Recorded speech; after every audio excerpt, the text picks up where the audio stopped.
Selamat pagi, selamat datang di kelas Teologi Perjanjian Lama 1. Ya, hari ini kita akan memulai, semoga semua jaringan bisa berjalan dengan lancar dan kita bisa sampai selesai mata kuliah ini dengan sukses. Oke, mari kita tunduk kepala, kita berdoa dulu. Terima kasih Tuhan, kami bersyukur karena pagi ini kami boleh bersama-sama dengan saudara-saudara kami, teman-teman kami mahasiswa yang berada di kelas. Kami akan kembali beraktivitas dan kami akan memulai perkuliahan kami, khususnya Teologi Perjanjian Lama 1. Kami berdoa supaya Tuhan menolong, Tuhan memberkati kami semua, sehingga semua proses perkuliahan hari ini Tuhan bisa berjalan dengan baik. Kami mohonkan supaya seluruh jaringan yang akhir-akhir ini mengalami masalah, Tuhan mari tolong, dan kami berdoa biarlah campur tangan-Mu, pertolongan-Mu bagi kami dalam proses belajar mengajar hari ini. Terima kasih Tuhan, berkati seluruh rangkaian pembelajaran sehingga semua berjalan dengan baik. Dalam nama Yesus kami berdoa. Amin. Oke, teman-teman terima kasih sudah hadir. Masih ada yang di luar kelas? Tidak ada, Pak. Oke, tidak ada. Ya, hari ini kita akan melanjutkan materi kita dan saya harap saudara bisa membaca buku itu untuk lebih fokus kepada sejarah teologi, perkembangan sejarah teologi Perjanjian Lama. Kita tidak mengulangi itu, kita akan masuk kepada topik yang baru. Jadi bagian-bagian dari sejarah teologi Perjanjian Lama silahkan saudara baca di buku itu, ya, sehingga saudara dapat memahami. Kemudian juga untuk mempermudah saudara, saya sudah membagi link ke beberapa teman, meskipun karena membagi link itu saya harus kena suspend ya. Ya, jadi sebenarnya nggak boleh bagi link. Jadi tapi karena saya bagi ke saudara, ya saya harus bersedia kena gitu ya. Nah itu. Oke, jadi tolong saling share dan saudara bisa nonton waktu ada kesempatan. Tapi teman-teman juga yang nggak nonton nggak apa-apa. Cuma maksud saya sudah menyampaikannya dan itu menjadi tanggung jawab saudara. Ya, karena kita akan ada evaluasi, ada UAS, ada UTS. Nah, saya silakan ya. Oke, kita akan memulai dengan topik baru, yaitu pokok dalam teologi Perjanjian Lama. Oke, apa masih ada masalah? Itu siapa yang baju putih yang masih berdiri? Siapa itu? Murah, Pak. Bagus, Pak. Bagus, Pak. Bentar lagi pasang kabel. Oh ya.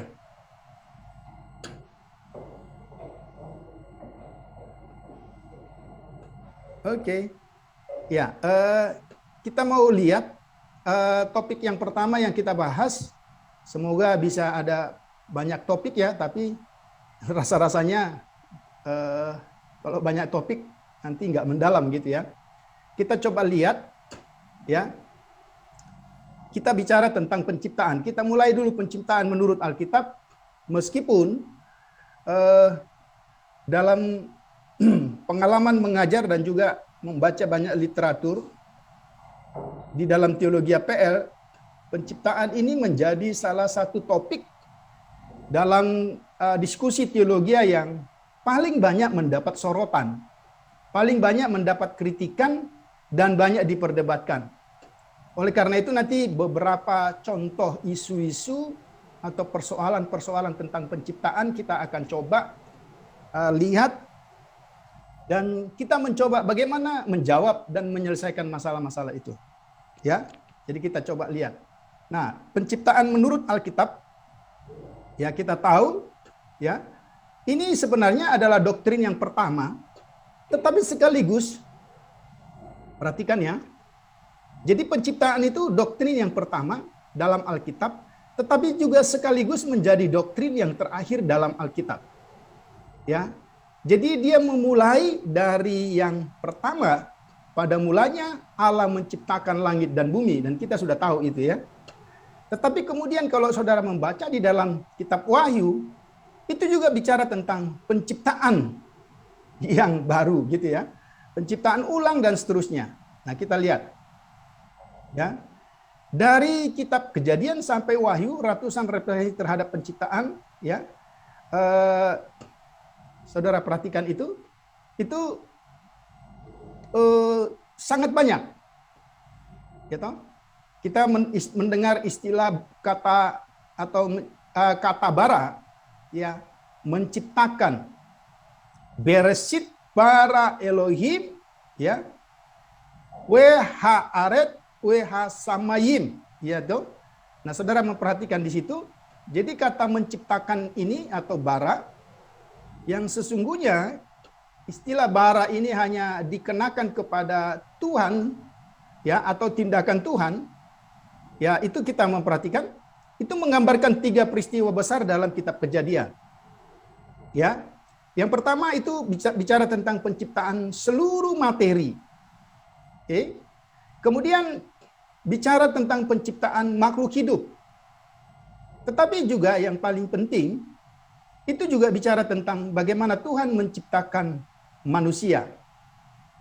Ya. Yang nanti kita bisa memperhatikan itu. Jadi sekali lagi, bukan kebetulan kalau nama kitab yang pertama, yang menurut tradisi Yahudi selalu dinamai dengan kata-kata pertama, kedua, ketiga dari teks itu, maka nama kitab Kejadian itu adalah Bereshit. Ya, bukan kebetulan namanya bicara tentang pada mulanya. Mengapa? Karena di kitab Kejadianlah bermula segala sesuatu. Maka kitab Kejadian itu menjadi pondasi, menjadi landasan bagi seluruh pengajaran yang kemudian. Jadi sangatlah tepat kalau kita memperhatikan susunan di dalam Alkitab kita dalam kanon, kitab Kejadian itu ditempatkan, ditempatkan pada tempat yang pertama. Karena apa? Karena di sanalah bermula segala sesuatu. Jadi kalau kita memahami teologi penciptaan di dalam di dalam Alkitab kita, khususnya dalam kitab Kejadian, maka banyak doktrin-doktrin lain yang sesungguhnya berpijak pada teologi penciptaan itu. Kita akan lihat nanti. Artinya, pokok tentang penciptaan di dalam Alkitab itu menjadi sangat signifikan, sekali lagi, menjadi sangat signifikan atau menjadi sangat penting ya dalam mempelajari doktrin-doktrin doktrin-doktrin major atau doktrin-doktrin besar di dalam Alkitab. Karena nanti kita akan lihat bagaimana doktrin penciptaan ini menjadi landasan bagi banyak doktrin-doktrin yang besar di dalam Alkitab. Nah, coba kita perhatikan lagi. Nah, ini sebagai perbandingan, kalau dia menjadi kitab peristiwa yang pertama, tetapi juga menjadi peristiwa yang terakhir, saudara bisa lihat. Ya, ini Kejadian, ini Wahyu. Oke, di situ ada penciptaan langit dan bumi. Nah, kalau saudara perhatikan Wahyu pasal 21 ayat 1, di situ menjelaskan penciptaan langit dan bumi yang baru. Jadi sekali lagi, mulai hari ini kita harus melihat bahwa ternyata doktrin penciptaan itu menjadi doktrin di awal, tetapi juga sekaligus doktrin akhir. Nah, itu ya. Jadi saudara bisa melihat bagian-bagian itu. Kemudian di sana terdapat pohon kehidupan di Taman Eden. Ini perbandingan ya. Di sana juga di dalam kitab Wahyu ada pohon kehidupan di Yerusalem baru. Oke. Jadi lihat ayat-ayatnya itu ya. Nah, ada satu sungai mengalir melalui taman. Ya. Nah, ada satu sungai mengalir melalui Yerusalem. Ya, jadi bagaimana Alkitab yang ditulis dengan inspirasi ilahi itu ya membuka dan menutupnya itu begitu sinkron. Ya, tidak ada kontradiksi di dalamnya. Dari satu bagian kepada bagian yang berikutnya. Kita perhatikan. Ya. Nah, saudara perhatikan pernikahan pertama Adam dan Hawa. Maka di dalam kitab Wahyu ada pernikahan terakhir Kristus dan gerejanya. Meskipun saudara harus memahami tidak dalam bahasa literal, ya, tetapi ini bahasa simbol yang menjelaskan bagaimana setiap orang yang percaya kepada Kristus akan memasuki pesta nikah dengan mempelai laki-laki itu, kira-kira gitu. Dan ini kita sangat mengerti. Oke? Kemudian yang berikutnya yang saudara perhatikan, permulaan pekerjaan setan di kitab Kejadian. Oke? Nah, di kitab Wahyu berakhirnya pekerjaan setan. Jadi ini sangat luar biasa kalau kita menyelidiki penciptaan itu ya. Oke, kemudian masih ada beberapa ya. Saudara perhatikan itu. Nah, dalam kitab Kejadian, kematian yang pertama dimulai. Tetapi dalam kitab Wahyu kematian itu dihancurkan dan tidak ada lagi kematian. Ya, pembunuhan yang pertama tidak ada lagi kematian. Gitu ya. Kemudian saudara perhatikan permulaan penderitaan, kesusahan dan kematian. Maka saudara lihat Kristus menghapus segala air mata. Nah, saudara perhatikan di situ ya. Jadi dengan demikian ini hanya sebagian saja perbandingan penciptaan di kitab Kejadian yang ternyata juga menjadi doktrin yang terakhir di dalam kitab Wahyu. Oke. Kemudian mari kita masuk ke bagian berikutnya ya. Kita lihat ya. Ini juga ayat-ayat yang menggambarkan bahwa Tuhan mengungkapkan kebenarannya melalui ciptaan. Oh, banyak sekali ya. Saudara bisa membaca ayat-ayat itu ya. Satu ayat yang sudah kita pelajari misalnya Mazmur 19 ayat 1 sampai dengan 6. Ya, Mazmur ini begitu banyak kepentingannya dalam banyak doktrin-doktrin lain. Ya. Ada Amsal pasal 8 ayat 22 sampai 31. Mazmur pasal 139. Oke, dalam perjanjian baru saudara bisa lihat ya Kisah Para Rasul 17, Roma pasal 1, Roma pasal 2, Roma pasal 10, Kolose. Ya. Ini beberapa contoh yang bisa kita lihat bahwa sesungguhnya sekali lagi ya doktrin atau pengajaran Alkitab mengenai penciptaan itu menjadi satu pengajaran yang sangat sentral dan menjadi landasan bagi pengajaran-pengajaran lain di dalam Alkitab. Ini yang harus kita pahami. Oke? Ya. Saudara perhatikan ya. Penciptaan Alkitab menurut Alkitab itu kita lihat ya, ini yang saya katakan tadi, mengapa doktrin penciptaan dalam Alkitab itu menjadi sentral karena dia menjadi dasar bagi doktrin perkawinan. Oke, coba saudara buka Matius pasal 19. Silakan. Matius pasal 19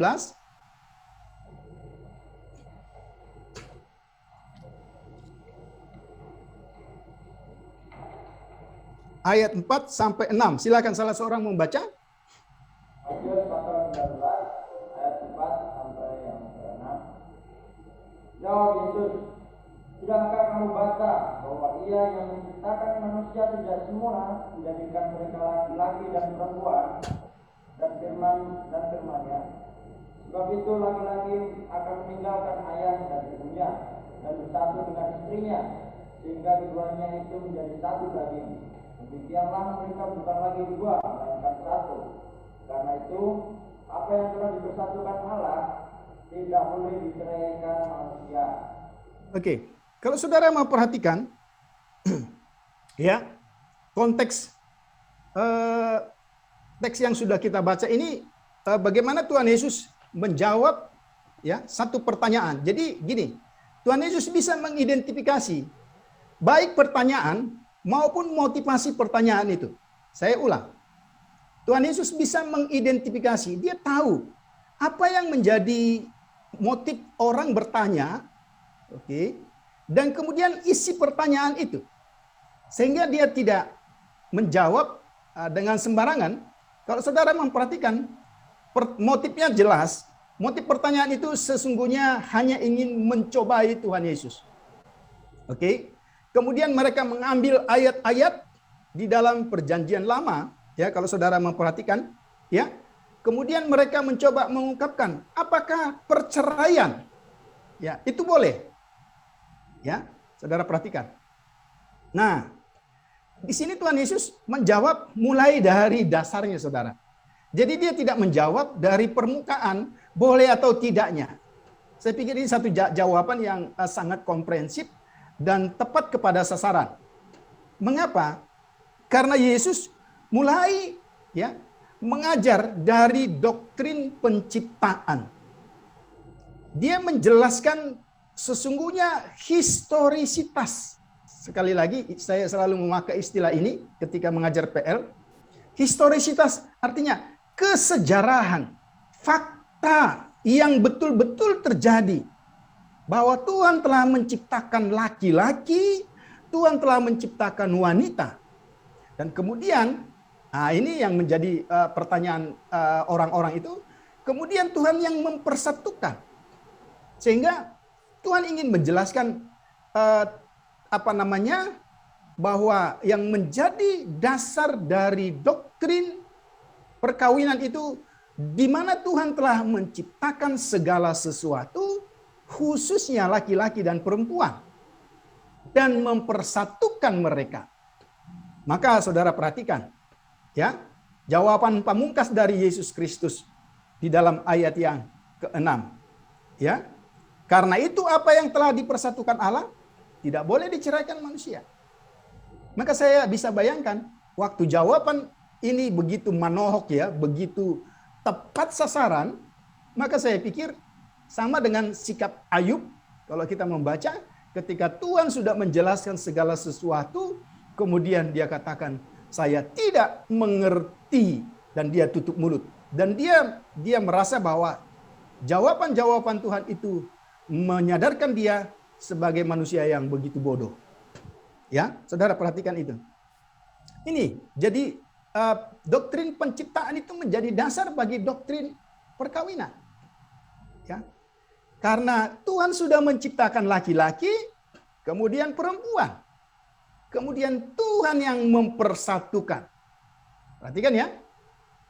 Jadi ini begitu luar biasa saudara, bahwa ini yang kita lihat bahwa doktrin penciptaan ini memiliki signifikansi atau makna yang begitu mendasar di dalam Alkitab. Kemudian yang kedua, doktrin penciptaan juga menjadi dasar bagi otoritas di dalam gereja. Oke, saudara bisa membuka 1 Timotius pasal 2. Oke, kita lihat 1 Timotius pasal yang kedua. Silakan saudara bisa buka Alkitabnya.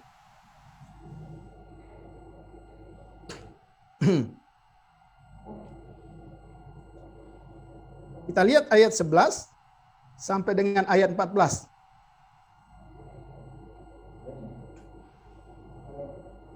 Silakan salah seorang membaca atau dua orang juga nggak apa-apa. Bergantian. Ayat 11 sampai ayat yang ke-14.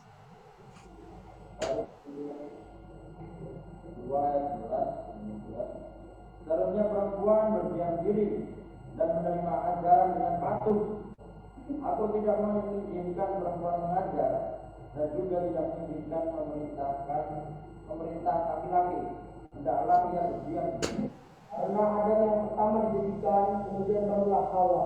Jadi pula bukan Adam yang tergoda, perempuan itulah yang tergoda dan jatuh ke dalam dosa. Oke, ya saya pikir waktu ayat 14 nggak usah dipertegas gitu ya. ya, sehingga menyinggung teman-teman yang di sebelah. Saya tidak memberikan interpretasi macam-macam karena bukan ini tempatnya.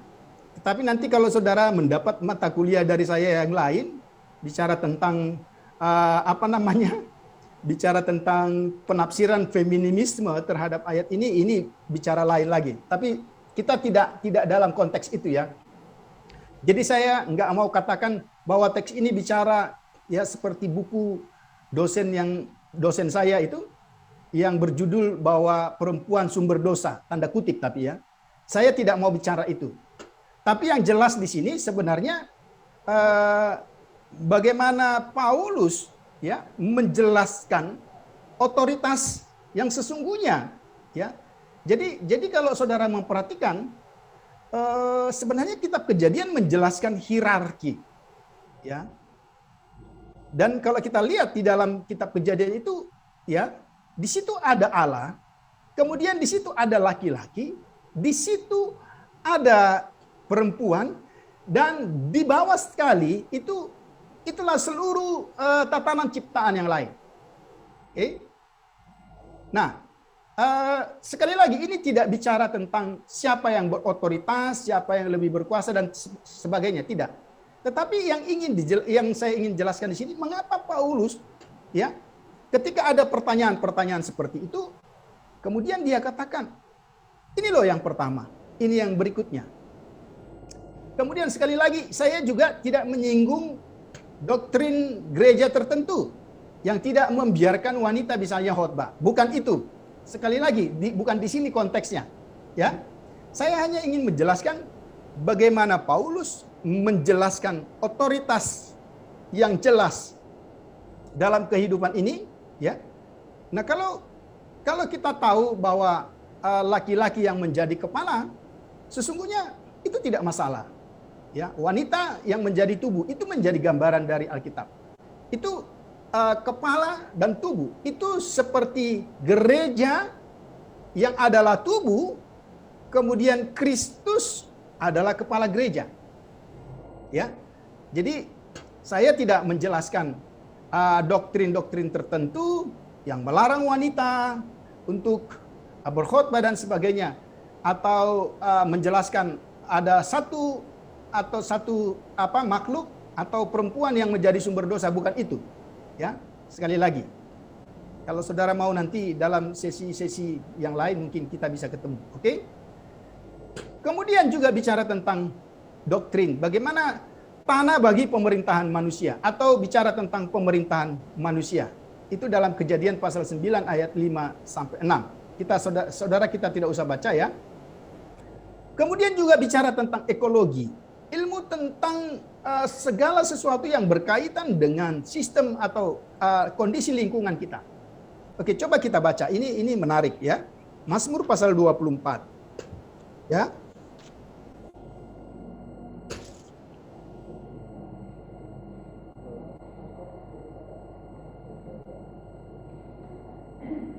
Oke, silakan.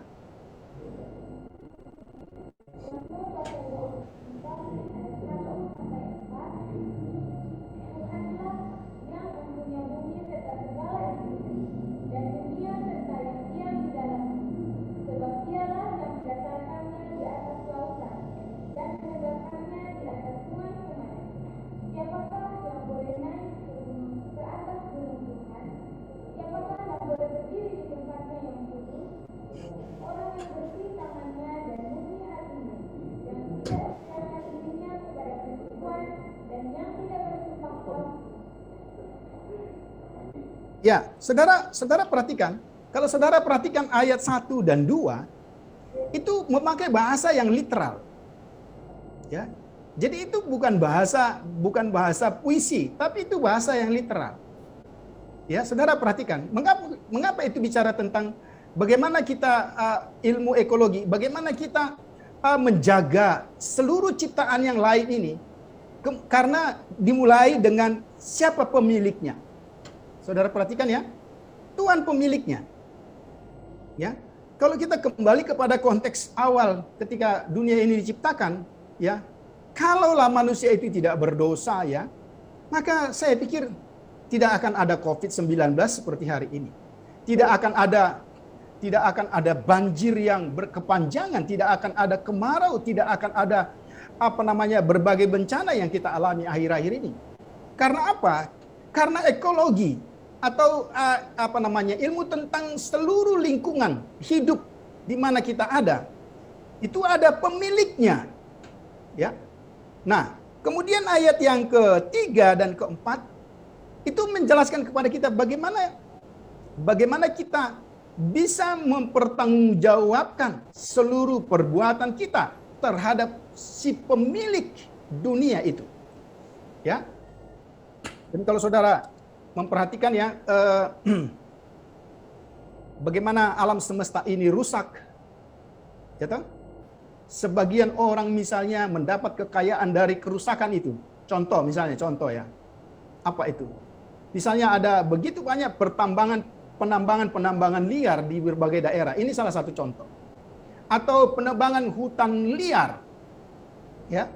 Saudara tahu akibatnya, ya. Ratusan ribuan bahkan jutaan manusia mati karena itu.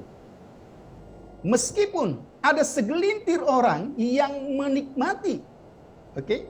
Jadi kalau saudara memperhatikan hari-hari ini, maka sebenarnya saya pakai istilah raja hutan itu sebenarnya hari-hari ini kalau kita boleh katakan bukan lagi singa atau harimau. Oke? Tapi raja hutan itu adalah manusia. Dia menghabisi seluruh isi hutan, ya, tanpa memperdulikan bencana yang akan ditimbulkannya. Nah, kalau kita kembali kepada bagian ini, sekali lagi ayat 1 dan 2 sangat jelas. Ya. Itu khususnya ayat 1, dia pemilik. Ya. Jadi karena dia pemilik, maka setiap orang yang tinggal di tempat sang pemilik itu sesungguhnya harus menjaga dan merawat. Kan itu kan jelas kalau kita membaca di dalam Kejadian pasal 1 ayat 28 yang dikenal dengan amanat kebudayaan. Coba sekarang kita baca ayat itu. Itu sangat menolong kita. Coba saudara perhatikan. Kejadian pasal 1 ayat yang ke-28. Silakan.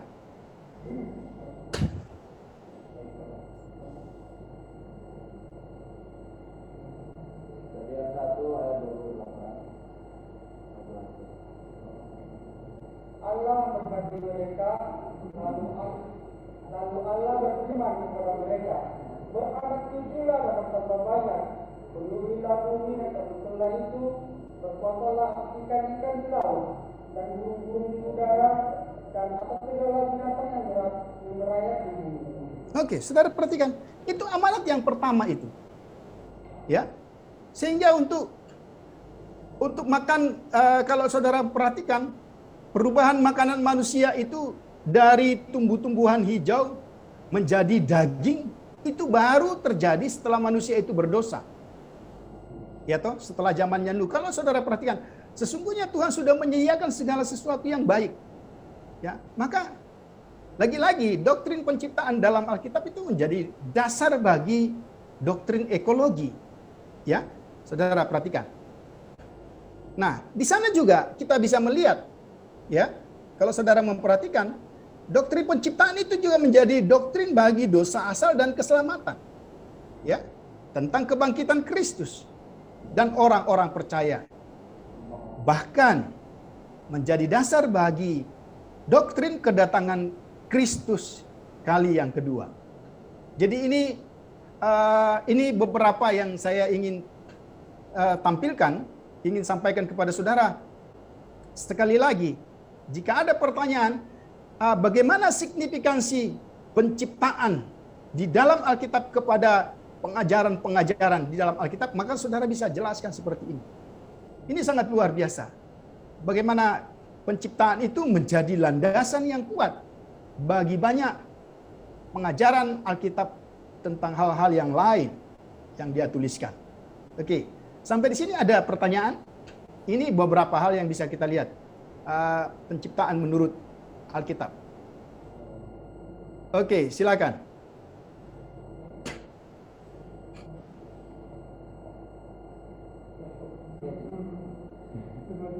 Mana suara tanya kita.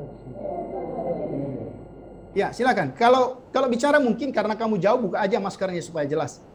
Oh, ya, Pak. Ya, turunkan aja. Oke. Ya, Pak, yang saya mau tanya sini, ini berbicara soal penciptaan.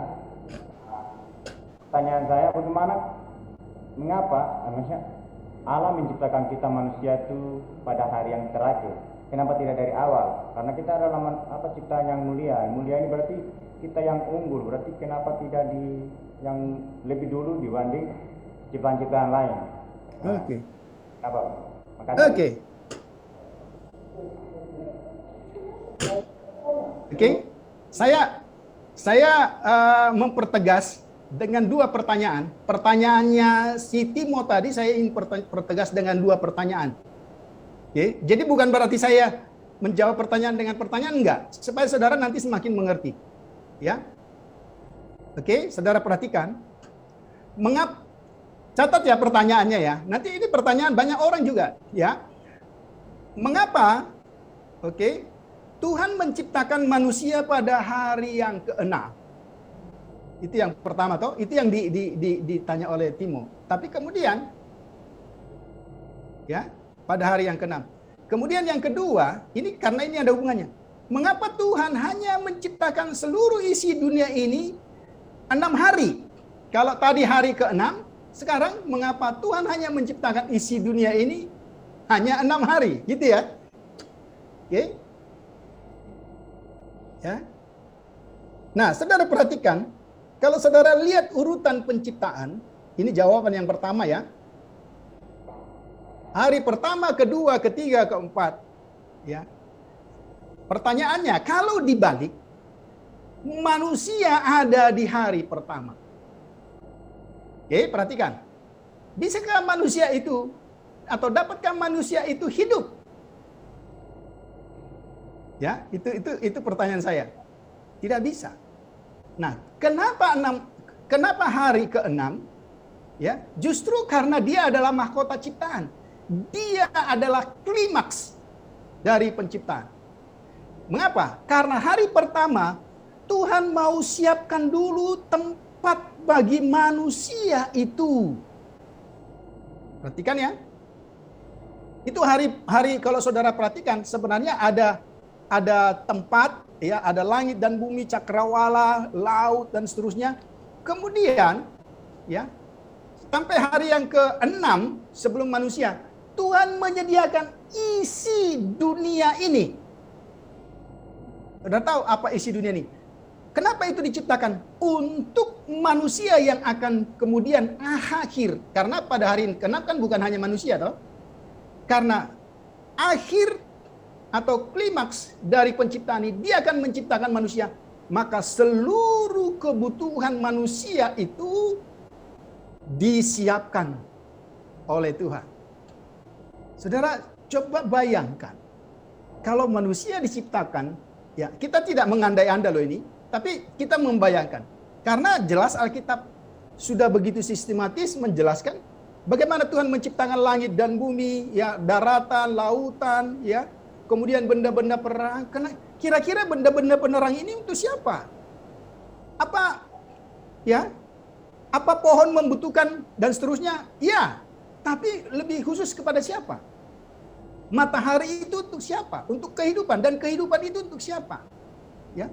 Coba misalnya kalau matahari kemudian diciptakan, ya tidak diciptakan manusia, untuk apa? Ya toh? Kalau saudara memperhatikan. Jadi kenapa hari ke-6? Jawabnya, karena segala sesuatu yang diciptakan Tuhan hari pertama, kedua, ketiga, keempat, kelima, ke-6 sebelum manusia itu diciptakan untuk manusia. Ya toh? Maka sesungguhnya tidak ada istilah manusia akan kekurangan. Karena Tuhan sudah ciptakan segala sesuatu. Ya, yang membuat manusia kekurangan hari-hari ini apa? Keserakahan, dosa. Itu jelas. Oke? Maka pertanyaan pertama sangat jelas terjawab. Saudara bisa bayangkan, ya saudara bayangkan aja, kalau manusia diciptakan hari Loh, bagaimana dia hidup? Bagaimana dia bernapas? Bagaimana dia Bagaimana dia sumber matahari dan segala tumbuhan belum ada? Ya, saudara perhatikan di situ ya. Jadi Tuhan menciptakannya untuk kepentingan manusia. Oke. Sekarang pertanyaan yang kedua. Kenapa Tuhan hanya menciptakan seluruh dunia dan isinya ini hanya 6 hari? Ya. Ini hari, ini jumlah atau kuantitas hari yang sulit diterima oleh banyak orang. Maka timbullah teori evolusi, timbullah teori gap, timbullah teori yang macam-macam. Dan Alkitab begitu tegas memberi jawaban. Ya. Coba buka sekarang Keluaran pasal 20. Coba kita jawab bab yang kedua. Oke, Keluaran pasal yang ke-20.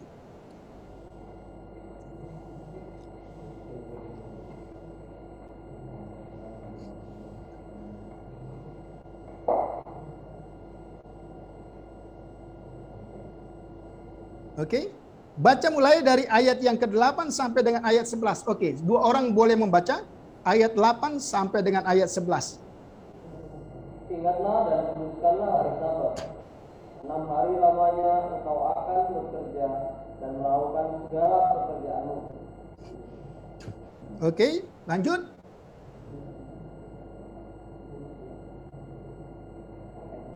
Ayat 10. Tetapi hari ketujuh adalah hari Sabat Tuhan Allahmu, maka jangan melakukan sesuatu pekerjaan, engkau atau anakmu laki-laki, atau anakmu perempuan, atau hambamu laki-laki, atau hambamu perempuan, atau hewanmu, atau orang asing yang di tempat kediamanmu. Oke, sekarang ayat 11 kita baca sama-sama. 1, 2, 3. Semua hari lamanya Tuhan menjadikan langit dan bumi, laut dan segala isinya, dan Dia menciptakan hari ketujuh. Itulah sebab Tuhan memerintahkan Sabat dalam kehidupannya. Oke, kalau saudara perhatikan kata sebab 6 hari lamanya. Saudara tahu? Apa Tuhan tidak bisa dalam satu hari menciptakan? Bisa. Karena apa? Ya, meskipun Alkitab kan sudah jelas catat 6 hari. Mengapa 6 hari? Karena Dia ingin meninggalkan bagimu dan bagiku hari ini satu pola kerja. Ya. Allah sudah kasih contoh. Pertama, kedua, ketiga, keempat, kelima, keenam, Dia istirahat karena capek? Enggak. Penciptaan sudah selesai, jelas. Dia berhenti bekerja. Oke, jadi penciptaan, saudara perhatikan ya, tidak ada penciptaan yang terus-menerus berlangsung, itu tidak ada. Itu teori evolusi. Penciptaan selesai, maka Dia berhenti. Sekali lagi tidak ada alasan Tuhan berhenti karena Dia letih, karena Dia Tuhan, enggak mungkin. Tapi sesungguhnya dari situ kita bisa melihat sebab 6 hari lamanya. Apa yang dikatakan? Mengapa Tuhan ciptakan? Dia tunjukkan, ini loh pola kerja yang harusnya manusia lakukan. Kamu punya satu hari untuk istirahat. Ya. Kalau saudara perhatikan, ya toh? Ya, sekarang kan terbalik. Ya, 6 hari istirahat, 1 hari kerja, bisa juga kan? Ini kan karena manusia sudah berdosa ya. Jadi kan sekarang ini banyak orang yang apa? Yang punya status apa? Saudara tahu status yang baru? Pengacara. Pengangguran banyak acara. Gitu. Tapi lagi-lagi saudara perhatikan, ada orang yang diperbudak oleh pekerjaan. Ya. Sehingga saudara perhatikan, ya kalau saudara membuat survei, dan survei ini sudah pernah dilakukan ya. Ya, kalau saudara memperhatikan, salah satu jawaban dari survei yang teratas, mengapa banyak orang tidak datang beribadah kepada Tuhan? Jawabannya sangat jelas. Karena pekerjaan. Nah, pertanyaan saya, apakah di 5 benua yang ada di dunia ini, ya, ada waktu yang berbeda bahwa seseorang memiliki waktu 23 jam, 24 jam, 26 jam? Tidak ada. Ya, meskipun teman-teman, saudara harus perhatikan. Ya, saya suka nonton hal-hal yang unik di televisi. Ya, kalau saudara memperhatikan misalnya apa itu ya? Ponakan saya ada tinggal di situ, saya lupa namanya negara itu. Jadi ponakan saya ada yang sedang mengambil sudah selesai doktornya dan dia nggak bisa dikasih izin pulang karena dia sangat dibutuhkan. Apa ya negara itu ya? Bukan Swiss, salah satu. Ya saya lupa. Saudara kalau lihat di negara itu, ya malamnya itu malamnya itu hanya kira-kira 3 sampai 4 jam. Saudara percaya? Ya. Jadi malam di situ itu hanya, jadi sudah malam tapi seperti siang. Ya. Ya. Jadi itu sangat luar biasa. Di beberapa negara ada yang malamnya sebenarnya malam, tapi karena masih terang gitu loh. Jadi sebenarnya itu malam. Ya, saya nonton ini di siaran televisi yang saya putar, lucu ya. Saya lupa catat. Biasanya saya catat mana hal-hal yang unik ya. Jadi itu jelas sekali. Jadi fenomena apa istilahnya? Midnight time. Ya, jadi sebenarnya sudah tengah malam tapi kayak siang. Ya. Tapi jelas semua manusia punya waktu 24 jam. Ya, terkecuali ada fenomena alam yang kelihatannya. Fenomena kan kelihatannya, sesungguhnya itu malam tetapi kelihatan siang. Maka mereka begitu disiplin mengatur waktu. Mereka hitung waktu kerja mereka misalnya 7 sampai 8 jam. Kemudian sisanya untuk dia tahu jam segini sebenarnya sudah malam, mereka harus tidur. Ya. Iya toh? Jadi ini luar biasa. Saudara perhatikan. Jadi dua pertanyaan. Satu pertanyaan tadi dari situ sudah sangat jelas. Jadi bagaimana kira-kira kalau manusia itu diciptakan pada hari yang pertama? Dan Tuhan sudah atur demikian rupa. Dia ciptakan dulu, dia siapkan dulu semua ruang yang dibutuhkan untuk manusia itu. Oke? Kemudian dia isi ruang-ruang itu dengan segala yang dibutuhkan oleh manusia. Sesudah tersedia, maka Tuhan menciptakan manusia itu menurut gambar dan rupanya. Ya.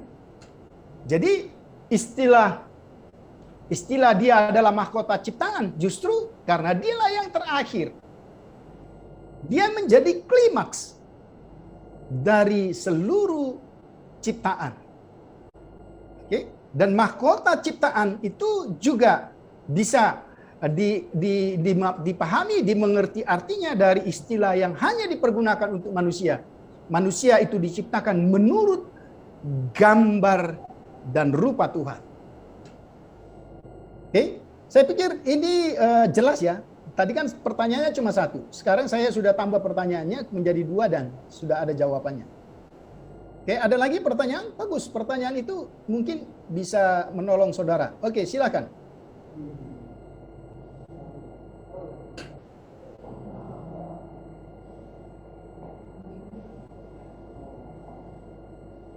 Pak, saya mau nanya Pak. Buka aja maskernya sebentar. Ya. Saya mau bertanya, apakah pada saat penciptaan manusia, manusia itu udah sebelum masuk dalam dosa itu, apakah manusia sudah bisa mati gitu Pak? Karena, Begitu ya? maksud saya gini Pak, karena kalau memang manusia pada sebelum jatuh dalam dosa itu belum, maksudnya tidak dapat mati atau meninggal itu, kenapa Allah menciptakan buah-buahan untuk makanan? Kan manusia kekal gitu, Pak. Oke. Oke.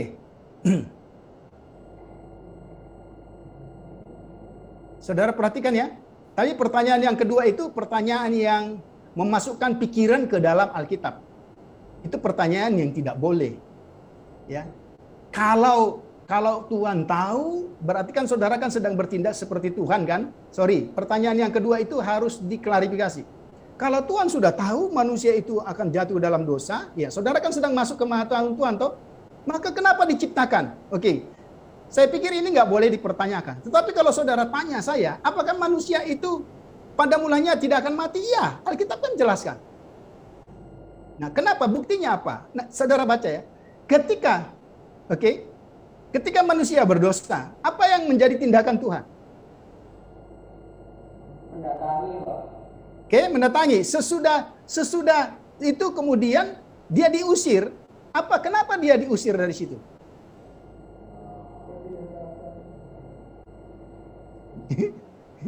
Supaya jangan mengambil, ya, mengambil apa? Iya. Nah, saudara perhatikan di situ. Jadi sebenarnya, saudara perhatikan ya. Saya ingin katakan, Allah itu kekal. Perhatikan. Oke. Kekal di sini dia tidak Oke. Saudara jangan terjebak dengan istilah yang awal dan yang akhir. Oke, ini bahasa yang ingin menjembatani kita bagaimana kita memahami Allah itu ya. Jadi dia tidak punya awal, tidak punya akhir. Saudara jangan konfrontasi saya dengan Wahyu pasal berapa itu. Dia yang awal. Dia yang awal itu, akhir itu sebenarnya apa? Alfa Omega kemudian dijelaskan. Supaya saudara bisa memahami. Dialah yang pertama, kemudian dia yang terakhir. Kalau dia yang pertama bukan berarti dia punya awal. Saudara perhatikan. Catat baik-baik. Kalau ada istilah dia yang pertama, dia yang terakhir, Alfa dan Omega. Kalau dikatakan dia yang pertama bukan berarti dia punya awal, tidak. Tapi dia yang awal, dia yang akhir. Ini bahasa yang ingin menjembatani kenapa Alfa dan Omega. Karena konteks Yunani. Itulah yang orang mengerti. Alfa itu kan huruf yang pertama ya. Omega huruf yang terakhir. Oke? Jadi clear. Itu pun bahasa yang sebenarnya ingin menjembatani bagaimana kita memahami. Oke? Jadi manusia itu sesungguhnya juga tanda kutip. Perhatikan supaya saudara jangan salah. Kekal. Tanda kutip. Cuma bedanya dengan kekekalannya Allah apa? Manusia punya awal karena dia diciptakan. Tanda kutip ya, makanya saya katakan. Nah, kekalnya di mana? Manusia yang percaya kepada Allah akan menerima kekekalan itu. Oke? Jadi bedanya dengan Allah apa? Manusia punya awal karena dia diciptakan. Nah, orang yang tidak percaya pun kekal. Kekal dalam penghukuman. Ya, sekali lagi, jangan ada yang ngantuk ya, supaya jangan salah ngerti. Masa Pak Tobing bilang manusia kekal? Pengertian kekalnya kan saya pakai tanda kutip. Ya. Maka saudara perhatikan. Ya. Mengapa akibat dosa yang pertama apa? Mati. Ya. Jadi jelas. Tapi sorry, kalau pertanyaan yang kedua itu perlu karena saudara sudah memasukkan pikiran. Oh, kalau seandainya Allah, nah kalau sudah ngomong seperti ini, kita berarti sedang berusaha berpikir seperti Allah berpikir, dan saya katakan nonsense. Ini tidak mungkin. Ya, maka semua nanti akan kita coba reka-reka. Tapi pertanyaan pertama saya sudah jawab. Oke? Jadi saya harus juga mengajar mahasiswa untuk bisa berpikir kritis, tetapi kritisnya tidak boleh kebablasan dengan pemahaman bagaimana kita mencoba memasukkan konsep kita. Itu ya. Karena dikatakan seandainya Tuhan. Nah, kalau sudah berandai-andai ini kan udah susah kan? Nah, oke. Gitu ya. Oke, ada lagi pertanyaan yang terakhir sebelum saya lanjutkan. Silakan.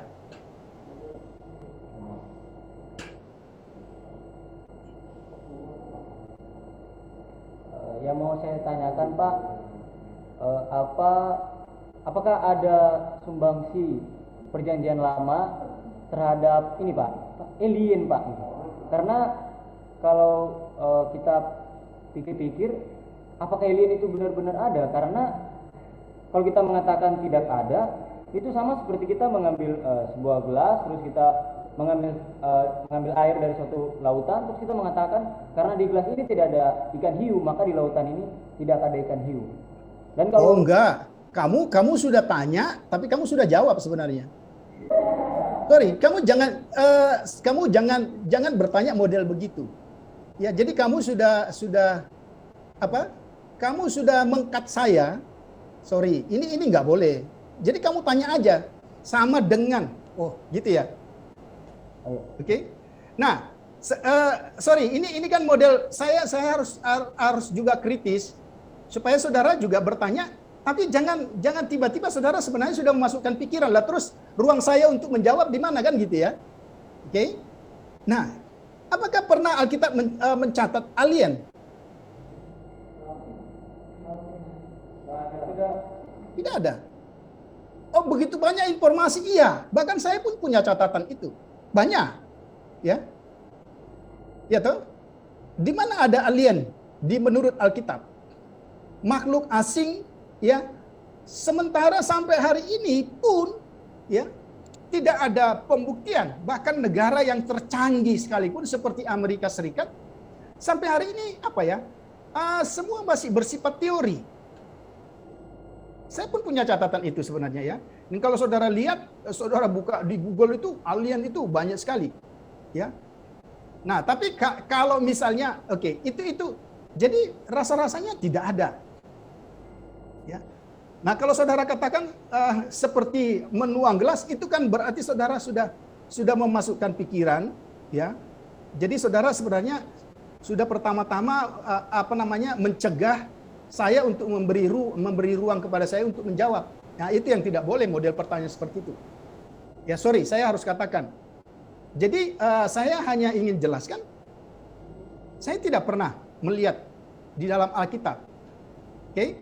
Meskipun misalnya seperti contoh itu? Binatang-binatang raksasa, Jurassic Park gitu ya. Ada taman itu. Kalau itu masih ada ruangnya karena ada binatang-binatang raksasa, atau misalnya seperti manusia raksasa giant, ya, itu masih ada ayat-ayat yang secara implisit. Kalau saya katakan implisit berarti kan secara tersirat, belum eksplisit, ya. Nah, ini masih ada ruang untuk memberi perdebatan. Jadi, tapi kalau menurut saya saudara boleh sih, boleh katakan. Jadi saya tidak melihat ada kontribusi PL, ya. Tapi silakan. Mungkin saya juga perlu belajar dari saudara. Kalau ada bukti-bukti yang implisit atau eksplisit tentang adanya alien, ya, makhluk asing itu di Alkitab. Karena Alkitab hanya bicara tentang bagaimana Tuhan menciptakan.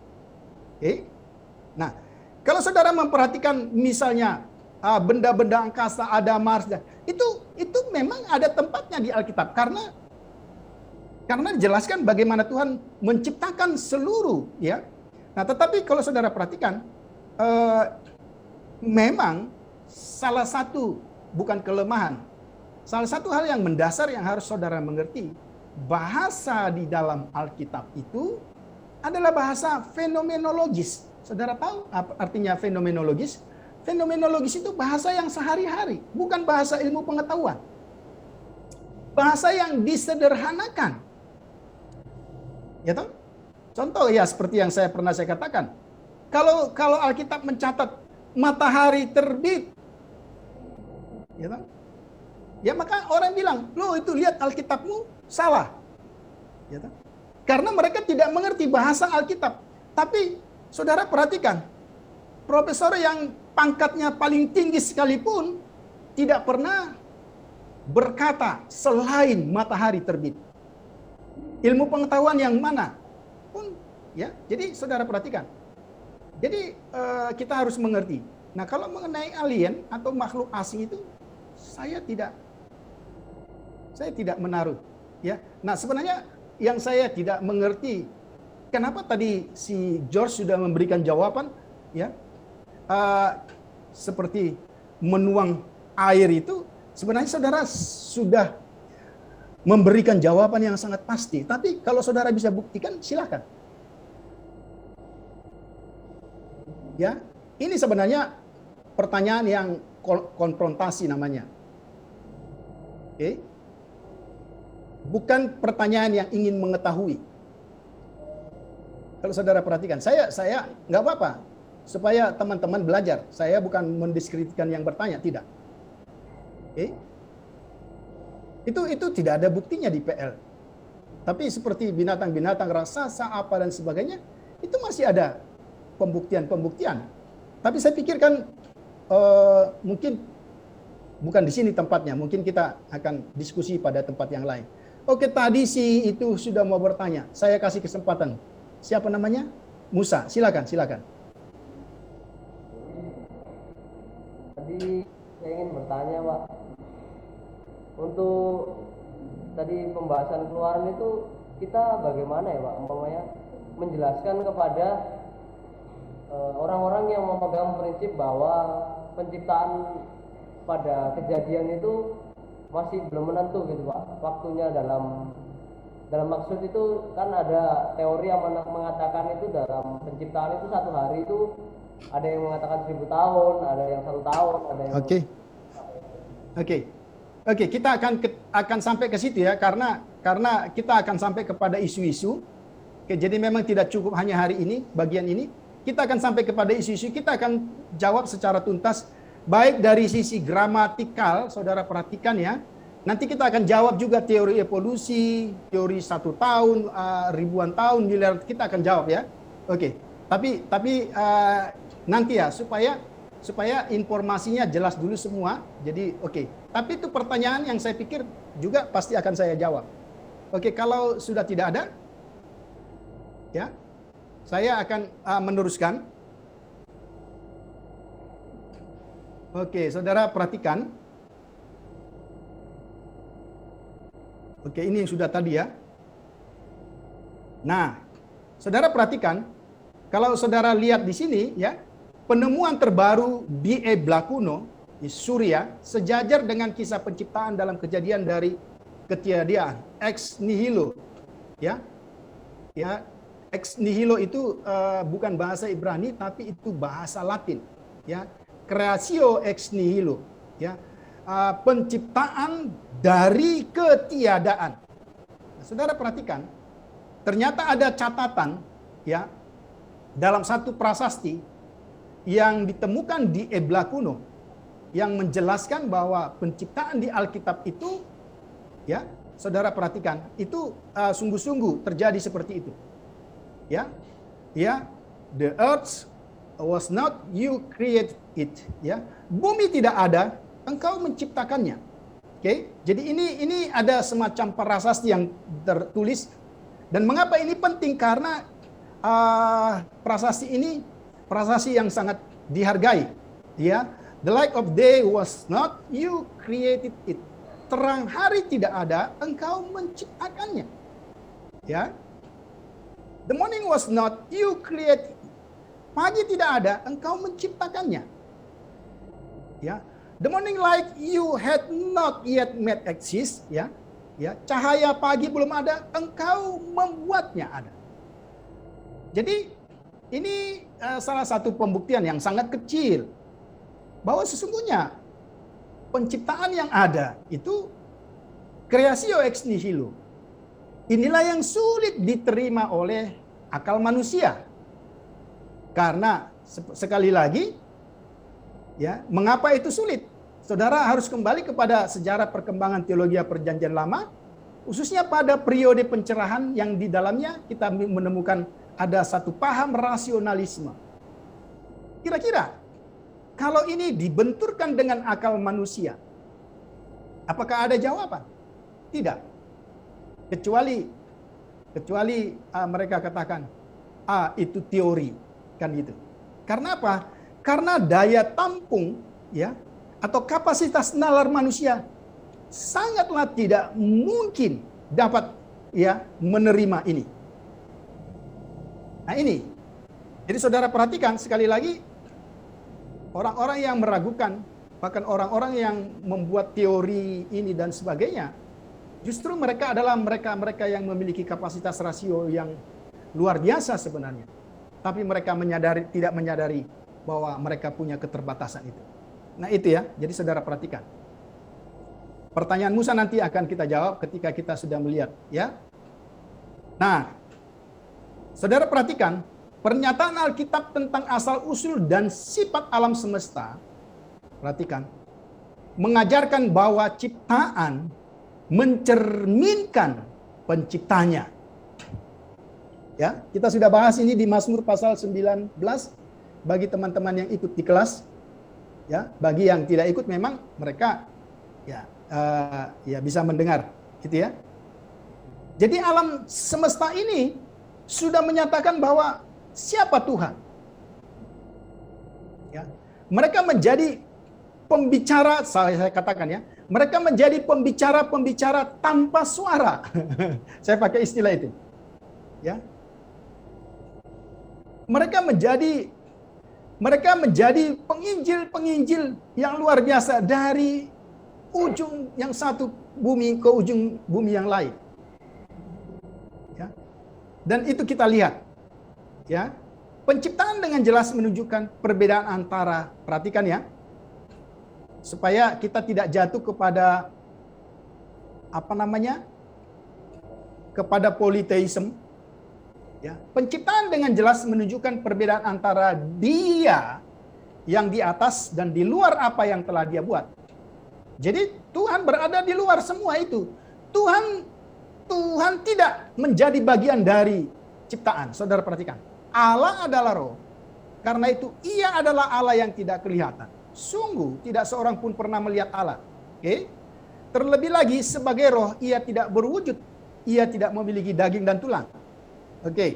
Namun alam semesta yang diciptakan oleh Allah itu nampak dan material. Ya. Saudara perhatikan. Ya, namun alam semesta yang diciptakan oleh Allah itu nampak dan material.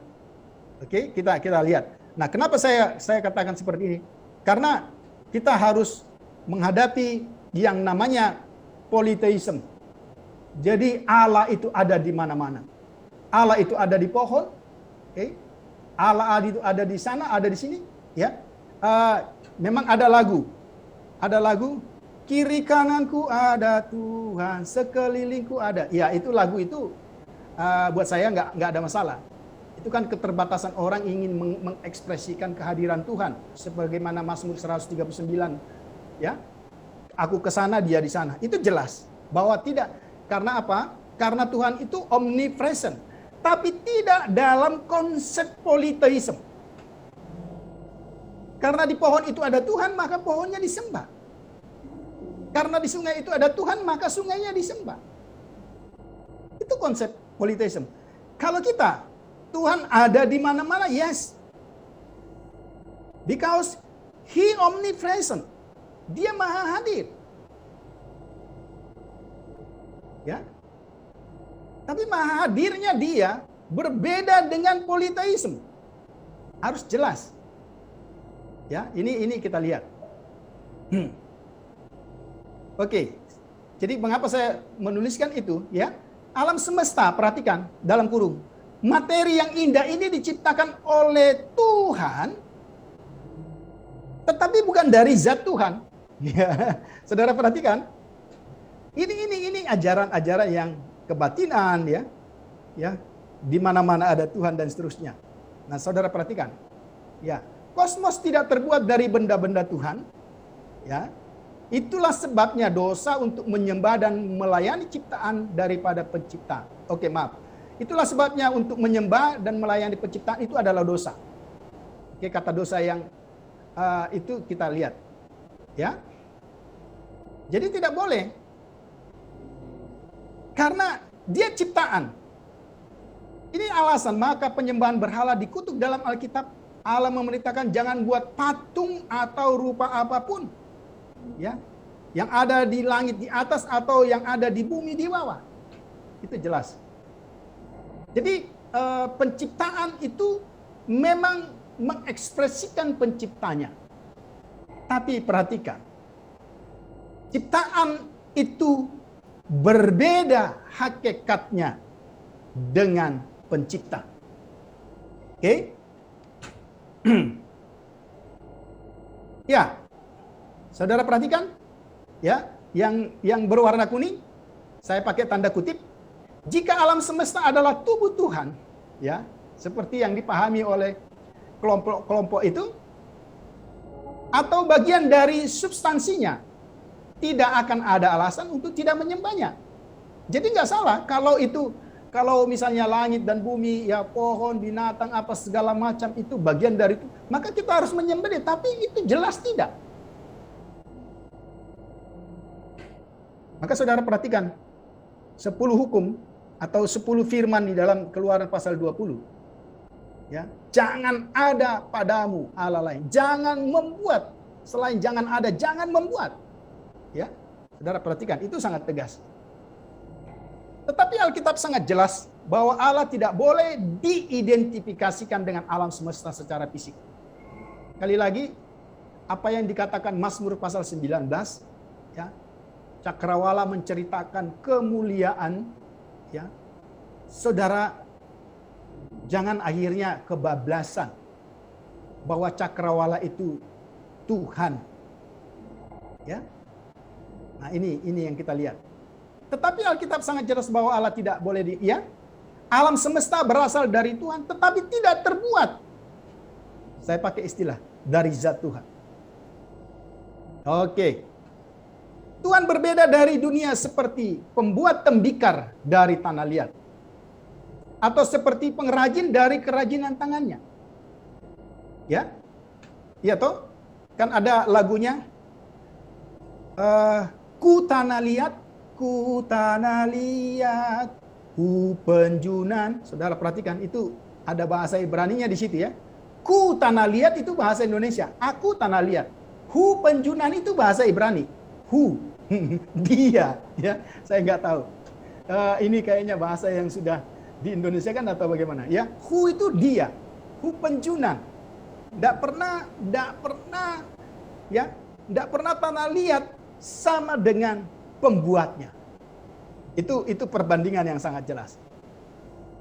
Sekali lagi, penciptaan di dalam Alkitab menjelaskan pencipta dan ciptaan. Menjelaskan perbedaan hakikat pencipta dengan ciptaan. Nah, sebenarnya di sini terbesit istilah kudus.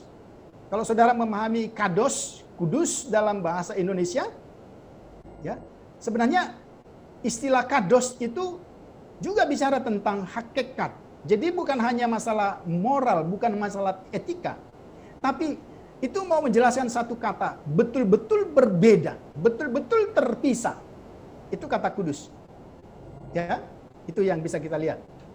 Oke. Ya, ternyata saya tuliskan. Ya. Nah,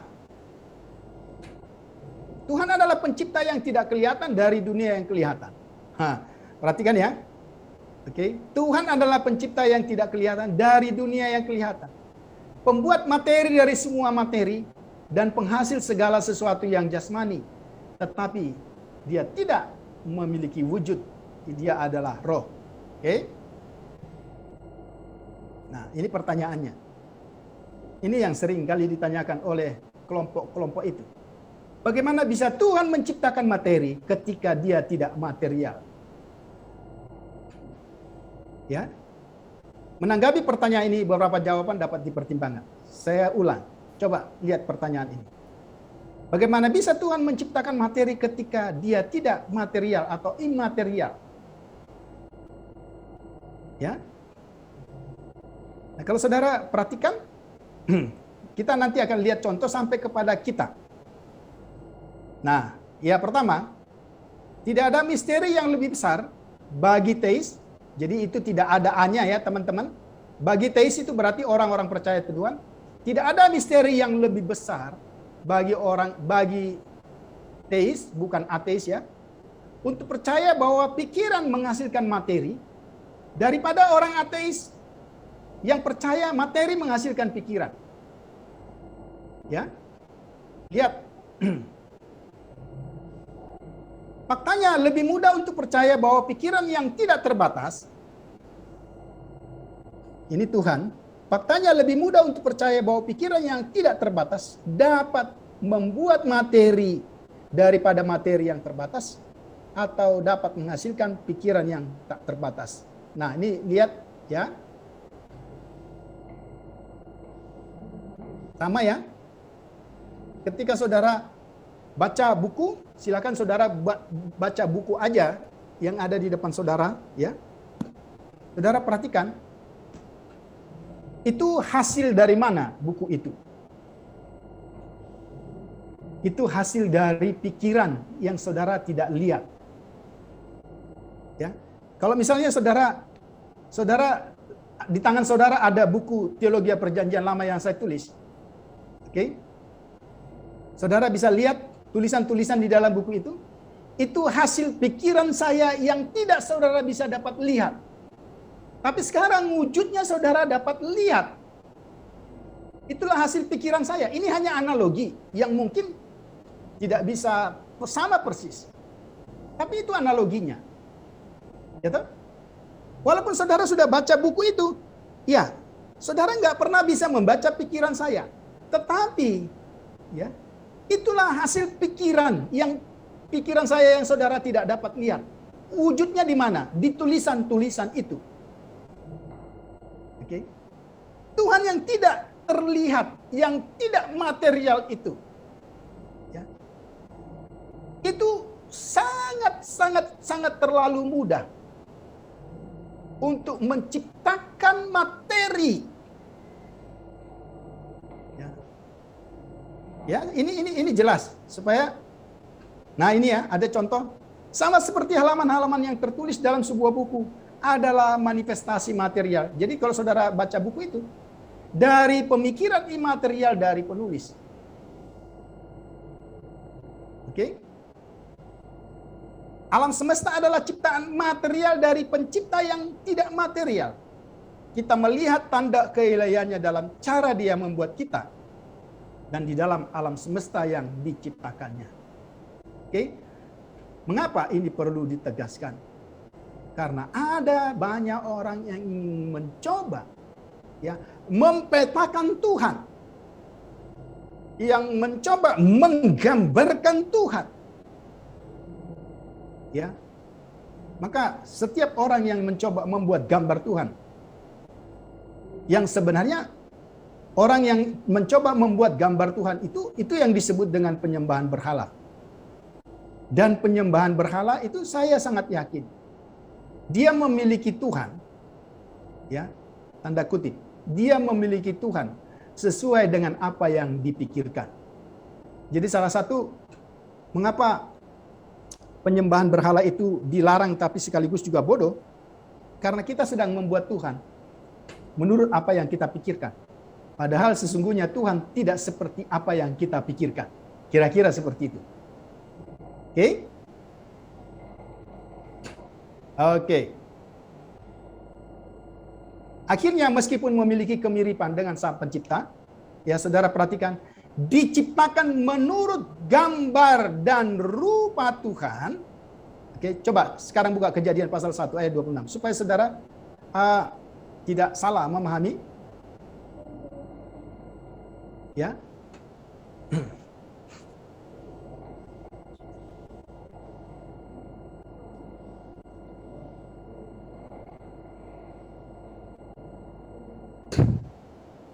Oke, silakan baca ayat pasal 1 ayat 26. Iya, 26 dan 27, silakan. Berfirmanlah Allah, baiklah kita menjadikan manusia menurut gambar dan rupa kita, supaya mereka berkuasa atas ikan-ikan di laut dan burung-burung di udara, dan atas ternak dan atas seluruh bumi, dan atas segala binatang melata yang berada di bumi. Maka Allah menciptakan manusia itu Sangkanya mengenal Allah, sangkanya dia laki-laki perempuan, sangkanya mereka. Oke, saudara perhatikan ya. Ini sangat jelas. Iya toh? Kalau ada di istilah dikatakan menurut gambar dan rupa kita, ini menjelaskan keserupaan. Kamu tahu, keserupaan itu bukan identik, bukan sama. Jadi you dan saya bukan Allah. Tapi kita menyandang gambar Allah. Kita memiliki keserupaan dengan Allah. Ya. Mengapa? Maaf, ini bukan hanya orang politeisme. Tapi saudara-saudara kita yang karismatik ekstrim. Saya mau katakan, ya saya enggak takut. Itu jelas. Saudara-saudara kita yang menganut pemahaman karismatik ekstrim berkata bahwa ada Allah-Allah kecil. You dan saya adalah Allah-Allah kecil. Tidak ada catatan Alkitab bicara seperti ini.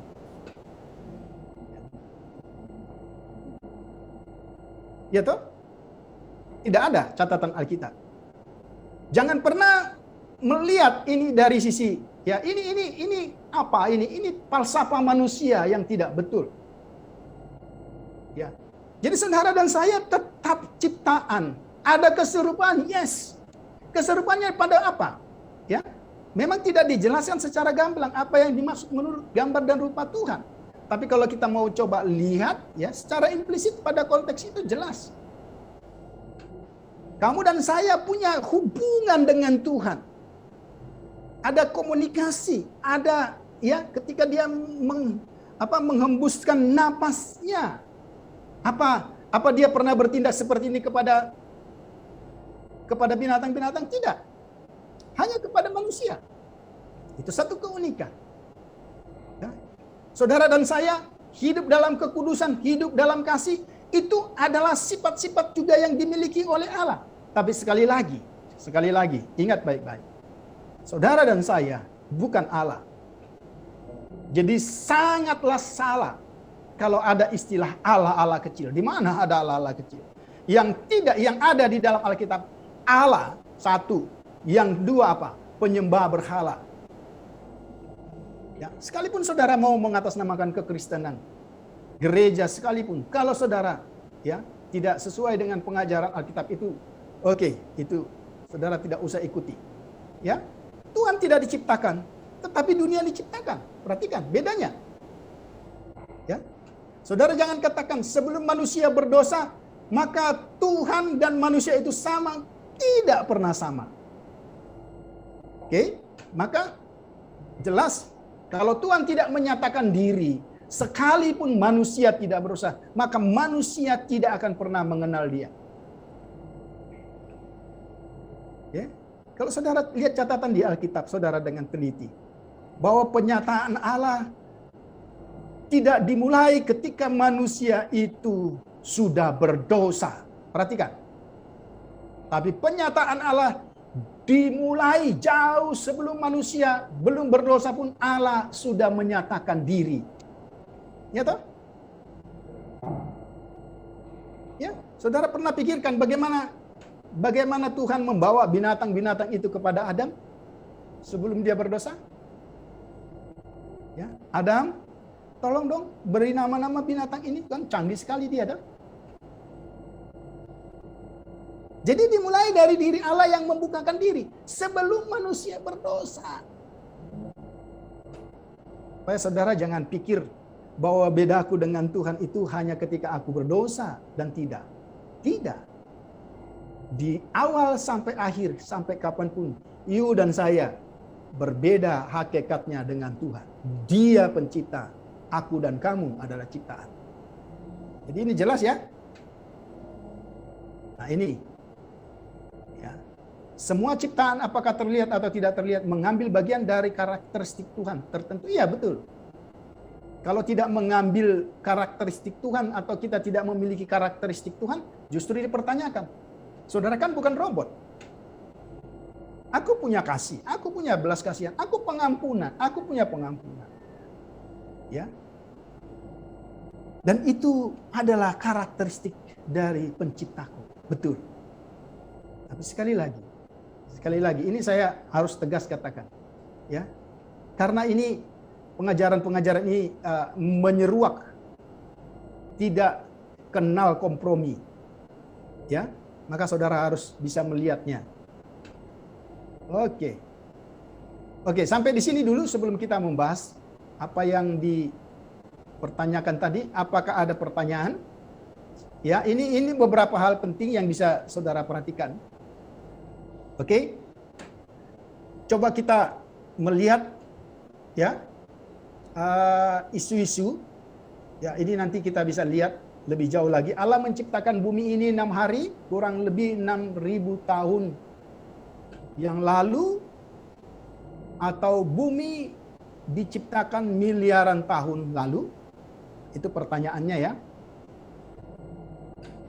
Ya. Nah, sebagian orang Kristen menganggap bahwa isu ini merupakan perdebatan yang tidak penting. Silakan. Ya, perdebatan yang hanya membuang-buang kesempatan untuk melakukan, ini kelihatannya rohani ya. Ya. Tapi pertanyaan saya, kalau buku kitab yang saudara yakini itu tidak benar, untuk apa saudara yakini? Ya, jadi ini hanya alasan-alasan lip service saja, hanya alasan-alasan untuk bertopeng, tidak mau melihat kebenaran yang hakiki dari Alkitab. Jadi saya pikir ini omong kosong yang mereka buat. Ya, saya kan lebih baik menginjili, ya. Tapi pertanyaan saya, bekalmu untuk menginjili apa? Alkitab. Alkitabmu itu benar apa enggak? Ya kan? Jadi jangan ini mereka pakai. Ini saya kutip dari buku itu, ya. Wah, ya, coba saudara perhatikan. Nah, ternyata kita harus bisa memahami mengapa isu-isu terjadi. Ada polarisasi atau pengkutupan. Saya ingin saudara melihat perbandingan. Ya, saudara mengerti secara benar istilah polarisasi itu. Polarisasi itu ada dua kutub yang tidak akan mungkin bisa bertemu ya, kira-kira itu istilahnya polarisasi. Nah, polarisasi ini antara apa? Antara pemikiran orang-orang yang percaya Tuhan dan orang-orang yang tidak percaya Tuhan. Atau yang saya ingin katakan, ya, maaf, ini saintis, tapi mereka tidak percaya Tuhan. Ya. Dan ini theologian and scientist. Ya, perhatikan ya. Jadi polarisasi yang terjadi itu apa? Pengkutupan. Ya, jadi ini tidak akan pernah bisa duduk sama-sama. Saintis memiliki pandangan yang hanya bersifat alami. Ya, padahal Alkitab jauh dari situ. Ya. Kalau hanya bersifat alami, maka tidak ada kebangkitan. Ya toh? Maka tidak ada mukjizat. Maka semua yang ada ditulis di Alkitab harus you bisa cerna dengan akalmu. Kalau begitu, Allah bukan Allah. Karena you bisa cerna dia dengan akalmu, maka dia bukan Allah. Kan jelas sekali ya. Nah ini, ada polarisasi. Mengandalkan pengamatan, mengandalkan wahyu. Ya, metode ilmiah. Ya, sekali lagi kalau kita kembali kepada teologi penciptaan, ilmu sekalipun Tuhan yang ciptakan. Ya. Apa sih? Kok kelihatannya Tuhan disingkirkan dari ilmu pengetahuan? Kan terlalu naif itu. Ya. Saya bukan mau menghalalkan cara dengan pandangan-pandangan yang berkata sumber segala pengetahuan adalah Tuhan, karena apa? Karena kalimat ini bisa disalah mengerti. Ya. Saya bukan mau katakan seperti itu. Oke. Mengagungkan nalar manusia enggak masalah, tapi lihat. Oke. Itu yang dikatakan, bukan ditanya sih soalnya sama George waktu minggu lalu. Ya, mengapa salah? Karena manusia berpikir benar. Ya. Tapi pikiran kita salah. Itu persoalannya. Ketika pikiranmu itu terbatas, maka engkau tunduk kepada yang tidak terbatas. Ya. Oke, ini kita lihat. Menggunakan metode ilmiah, menggunakan metode penafsiran. Ya. Percaya pada alam semesta yang diciptakan sendiri. Siapa yang menciptakannya? Maka penciptaan sampai hari ini terjadi. Ya. Jadi polarisasi ini Inilah cara pandang, cara berpikir yang tidak akan mungkin ketemu. Saudara bisa bayangkan, ya, percaya pada penciptaan transenden. Ya, kalau saudara hanya percaya pada penciptaan yang imanen, maka Alkitab kita itu harus dibredel. Ya, saudara ambil gunting, ya toh? Kalau tidak ada gunting, ambil tip X banyak-banyak karena tidak cukup satu, mungkin selusin. Saudara harus tip X semua yang saudara susah terima. Bagaimana mungkin saudara bisa menerima ketika Tuhan berkata, Musa, apa yang ada di tanganmu? Musa berkata, tongkat. Pukulkan tongkat itu, belalah laut Teberau. You mau terima itu dengan akalmu saja? Maka itu pun harus di tip X. Gitu ya. Jadi perhatikan. Saya dalam hal seperti ini saya ingin melandaskan pengajaran ini kepada saudara secara mendasar. Jadi kita tidak boleh main-main, tidak boleh kompromi, tidak boleh sok modis secara teologis. Saya mau katakan, ya. Apa yang ingin saya katakan? Apa yang saya pakai dengan istilah? Banyak akhir-akhir ini banyak mahasiswa teologi, termasuk pengajar-pengajar teologi, mau lebih sok modis teologi. Tahu modis ya? Mau keren-kerenan, ya.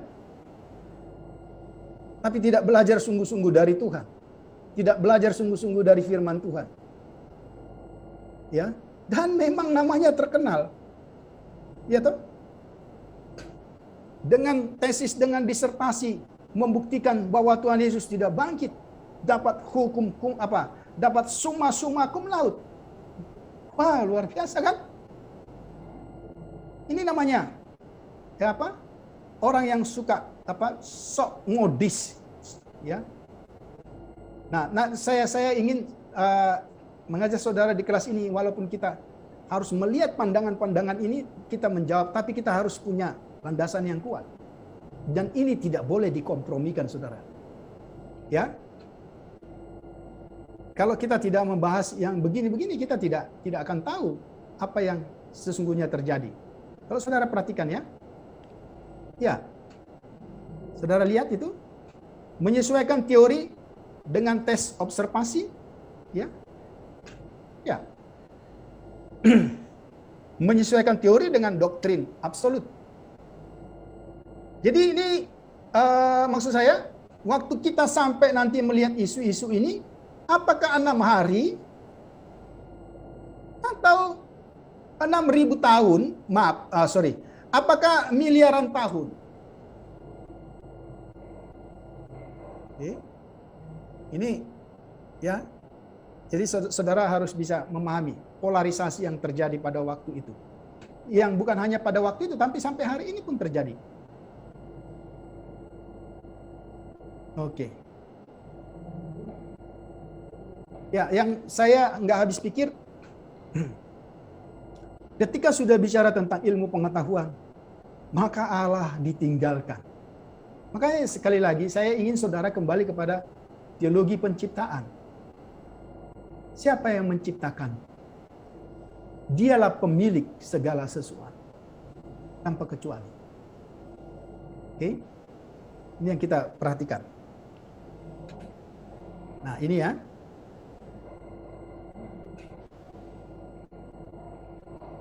Wah, ini juga kalimatnya kelihatan bagus. Kelihatannya bagus. Sebagian orang Kristen juga berpandangan bahwa keselamatan dan kesucian hidup kita tidak bergantung kepada apakah kita percaya atau tidak bahwa Allah menciptakan langit dan bumi dalam 6 hari literal. Benarkah demikian? Yang ingin saya katakan atau yang ingin saya pertanyakan, ya, landasan hidup saudara yang berdasarkan Alkitab itu, pertanyaannya ialah, apakah Alkitabmu itu benar atau salah?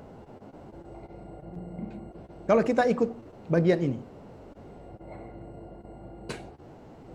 Nah, apakah Alkitab yang menjadi sumber kebenaran bagi iman kita tidak lagi dapat dipercaya ketika mencatat bahwa Alkitab, bahwa Allah menciptakan dunia dan segala isinya dalam waktu 6 hari? Ya, dan saya melihat ada banyak juga ya dari catatan-catatan, banyak teolog-teolog Injili juga yang akhirnya ngacir, artinya meninggalkan doktrin yang pertama, ya. Dia pegang. Nanti kita akan lihat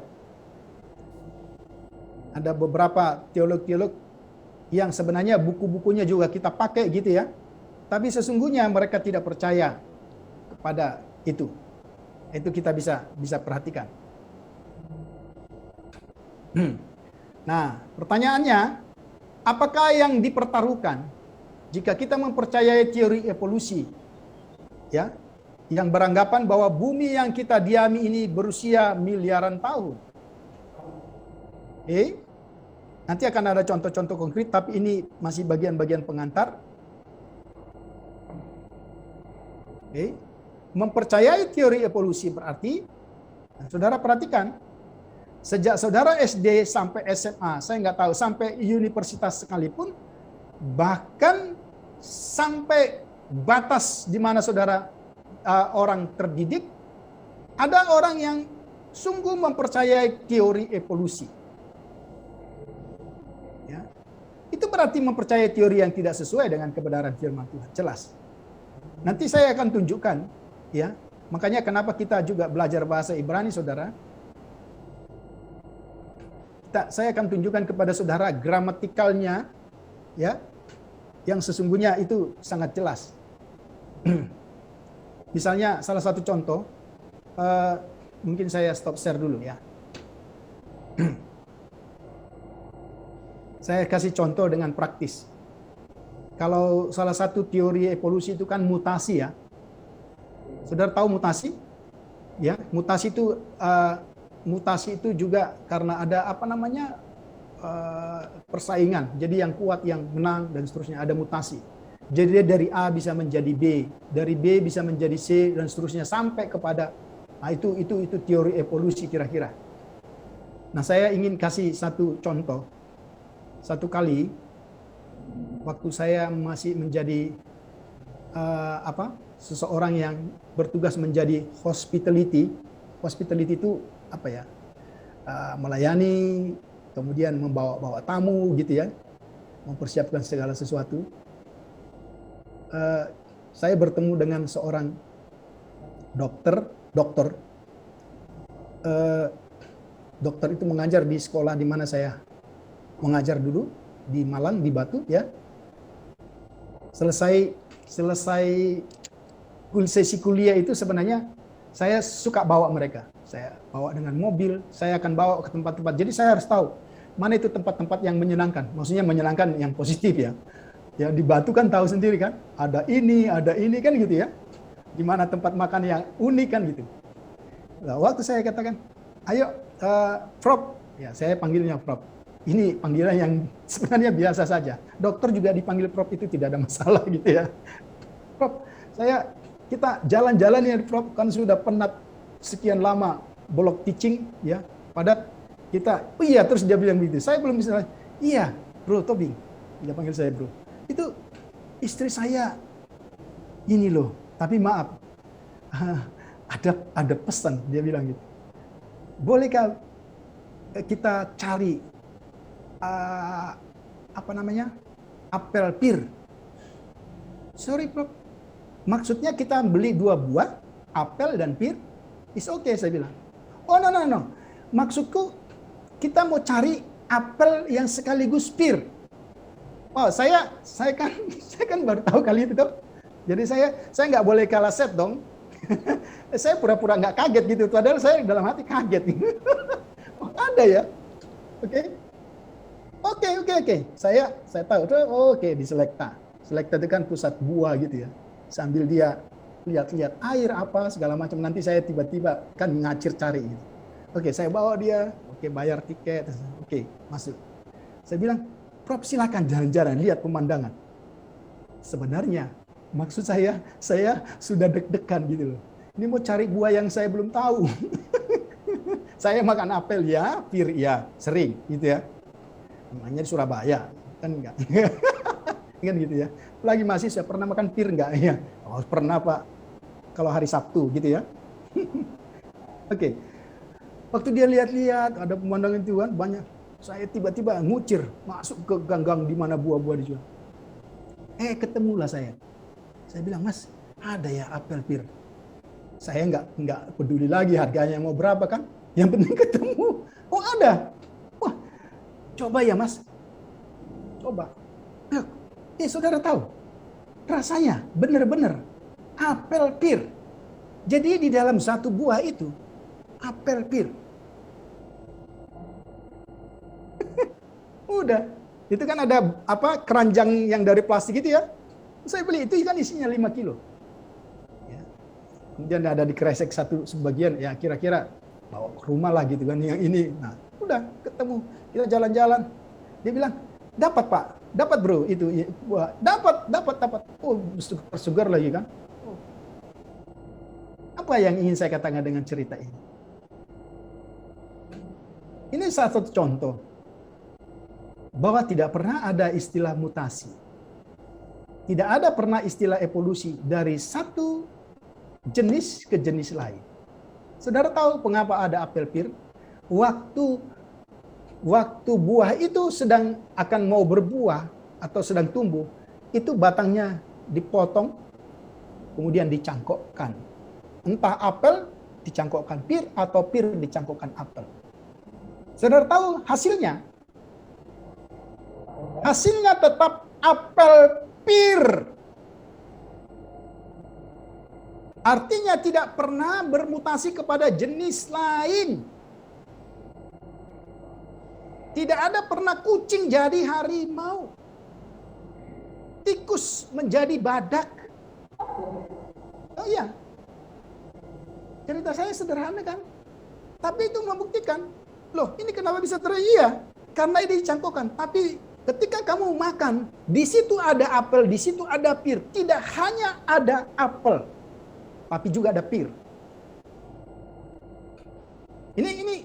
Ini kan contoh yang sangat sederhana.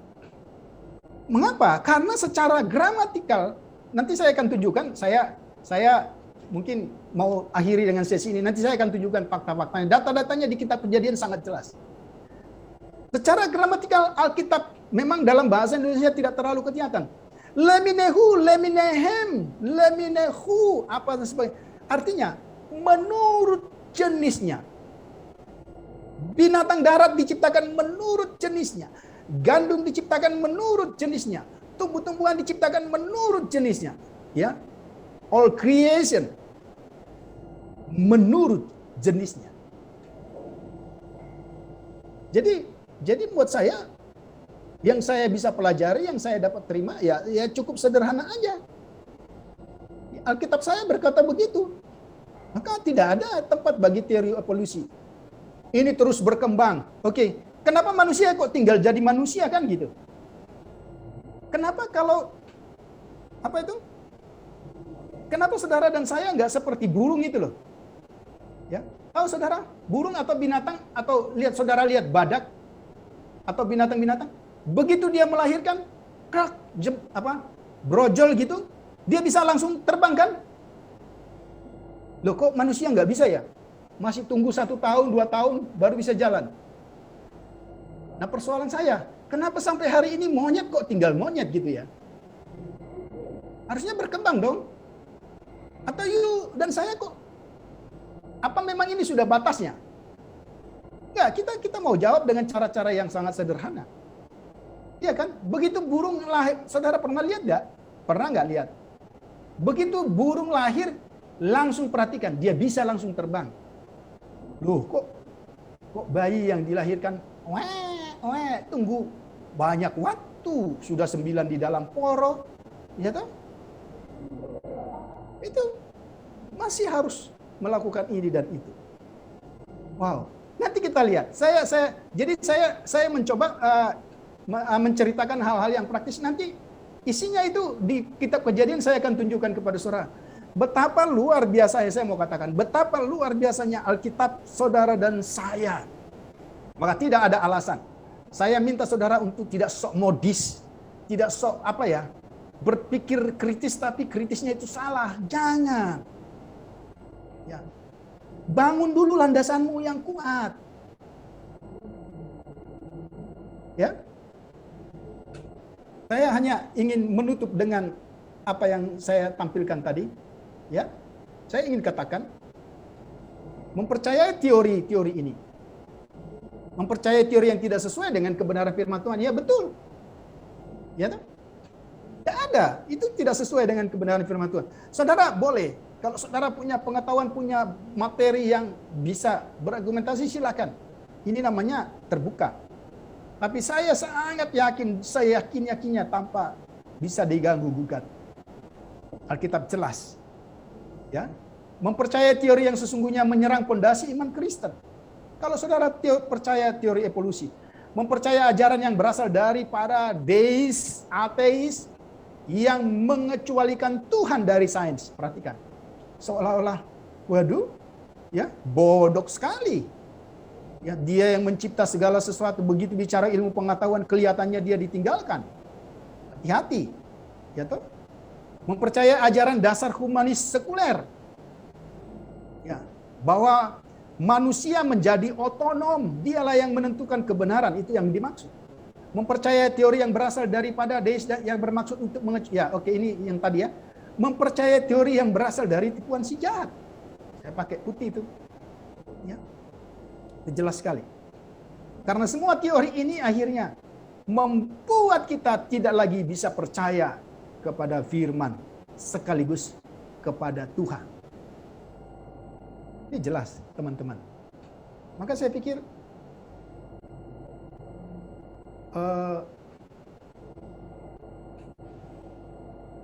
pengajaran Alkitab tentang penciptaan itu clear. Ya. Nanti pertanyaannya si Musa akan terjawab, ya. Memang saya sudah sebut, tapi nanti akan saya tunjukkan ayat-ayatnya dan bagaimana pemakaian yom di situ yang pakai definite article, ya. Kita akan lihat, ya.